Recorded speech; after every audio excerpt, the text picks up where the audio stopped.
Hi there, I'm Jessica, the office administrator for Studio J. I want to show you how I use Function Point.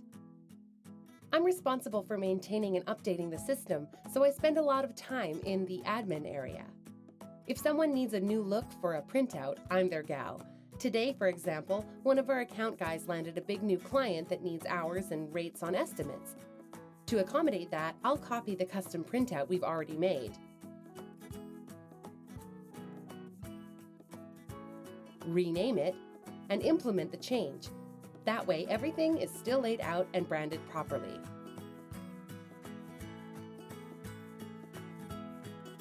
I'm also the one who enters staff availability in our work calendar so traffic knows who's working when. I add people's vacation time and enter any changes to regular working hours.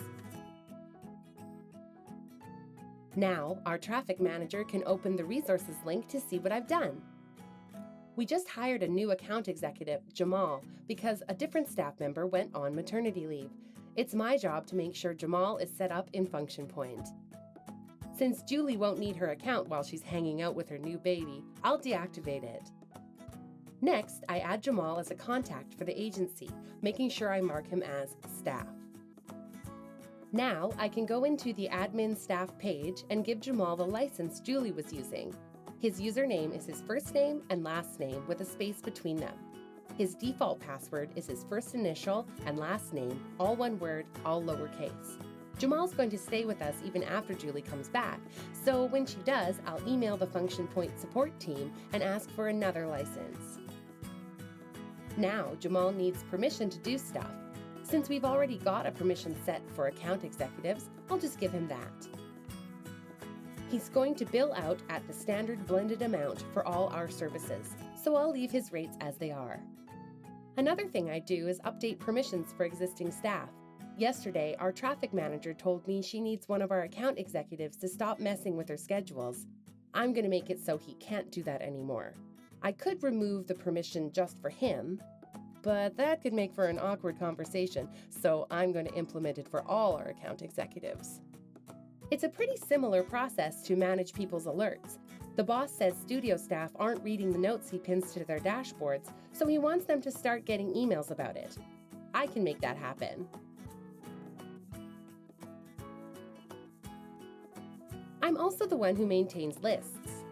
Luckily, almost every drop-down in Function Point is updated in the same place, so changes are a snap.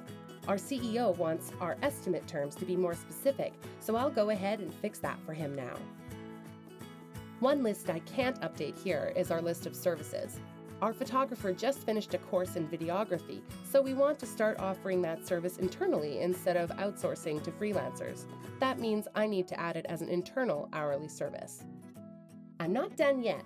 Before anyone can access the service, I need to put it in a service group. I'll put it under Creative Services.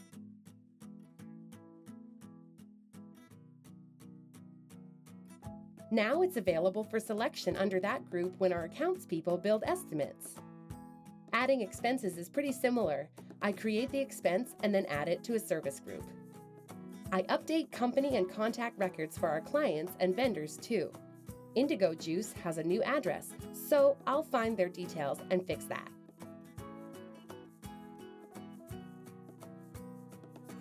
I want to make sure the bosses know how much work I do. I also know how important timesheets are for tracking the agency's profits. That's why I track all my time, even though I'm usually not working on specific client jobs.